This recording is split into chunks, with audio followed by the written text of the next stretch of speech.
Good morning mga kamaster. So, dito na naman si Ranger Patak, no? So, everyday talaga to, no? Kung hindi man magawa ko ng araw-araw, yung pag-exercise kasi busy.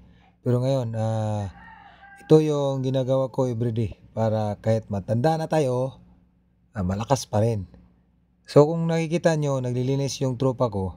Siyempre, tapos na ako naglinis kanina. So, ngayon, patuloy tayo magpapawis kasi kahit tumatanda, kailangan pa rin na magpalakas. So, usual na ginagawa ko, 30 na push up, yung normal push up. So, next na push up is yung diamond push up. So, yun lang, 10. So, siyempre, matanda naman, 10 lang yung kukunin natin.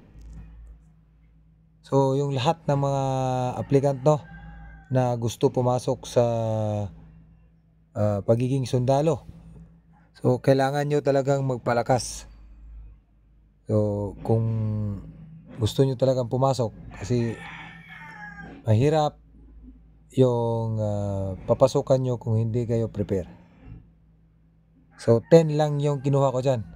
Siyempre, matanda na. Kung makikita nyo, may mga aplikante doon sa likod. So, sila yung mag-i-exam, no? Na timing din na yung pag-exercise ko is Wednesday. So, at least makita nila na kahit nga yung recruitment NCO ng Army Recruitment Office Mindanao is nagpa-practice magpalakas. How much more sila. So, hindi man ako nagmamayabang, pero ito talagang ginagawa ko pag exercise. Para may kasabihan nga, health is wealth. Anin mo naman yung yaman mo kung hindi ka naman malakas, kung hindi ka naman healthy. Hindi ko naman sinasabi na healthy ako, pero prevention is better than cure. Nagpapalakas ako kasi marami akong utang, kaya mahirap magkasakit. Kuha o kayo, magpalakas din. Sa ating pang-araw-araw na buhay, ang pag-eehersisyo ay naglalarawan ng isang mahalagang bahagi ng ating kalusugan at kabutihan. Hindi lamang ito simpleng aktibidad kundi isang pagsisikap na nagbubunga ng maraming benepisyo, hindi lang sa pisikal na kalusugan kundi pati na rin sa ating kaisipan at emosyonal na kalagayan. Sa pamamagitan ng regular na pag-eehersisyo, natututunan nating pangalagaan ang ating katawan at palakasin ang ating resistensya laban sa iba't ibang sakit. Una sa lahat, mahalaga ang pag-eehersisyo upang mapanatili ang ating pisikal na kalusugan.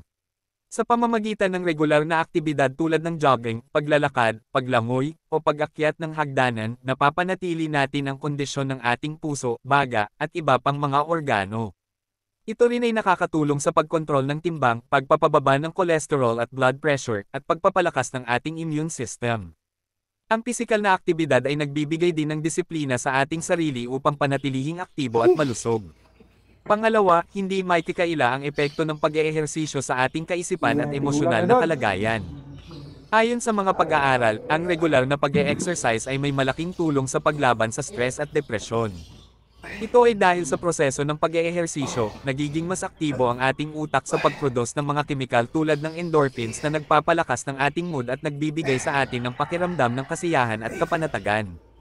Bukod sa mga pisikal at emosyonal na benepisyo, mayroon ding mahalagang aspeto ang pag-eehersisyo sa ating sosyal na buhay. Ang pag-eehersisyo ay nagbibigay sa atin ng pagkakataon na makipag-ugnayan sa iba, magtagumpay sa mga personal na layunin, at maging bahagi ng isang komunidad ng mga taong may parehong interes. Ito rin ang nagpapalakas sa ating tiwala sa sarili at pagpapahalaga sa ating sarili. Isa pang hindi maitatanggi ang positibong epekto ng regular na pag-eehersisyo sa ating pangkalahatang kalidad ng buhay. Sa pamamagitan ng pagiging aktibo, natututo tayong mag-manage ng oras at prioritization sa mga gawain. Ang pagiging produktibo sa mga aktibidad na pang-ehersisyo ay maaaring magdulot ng inspirasyon at positibong impluwensya sa iba pang aspeto ng ating buhay tulad ng trabaho at pamilya. Sa kabila ng lahat ng mga benepisyong ito, hindi dapat kaligtaan ang panganib ng pagiging labis na aktibo. Ang labis na pag-eehersisyo o pagpapatuloy sa mahihirap na mga pag-eehersisyo ay maaaring magdulot ng pinsala sa ating katawan. Kailangan sundin ang mga tamang gabay at payo ng mga propesyonal sa pangangalaga ng kalusugan upang mapanatili ang balanseng pag-eehersisyo. Sa huli, mahalaga ang pag-eehersisyo hindi lamang para sa kasalukuyang kalusugan ngunit pati na rin para sa hinaharap. Ang mga pagbabagong pisikal at mental na dulot nito ay nagbibigay sa atin ng kakayahan na maging mas produktibo, mas matatag, at mas positibo sa buhay. Sa pagkakaroon ng sapat na kaalaman at pag-unawa sa kahalagahan ng pag-eehersisyo, tayo ay magkakaroon ng mas malusog at mas masiglang pamumuhay na may kakayahang harapin ang anumang hamon na dumating sa atin.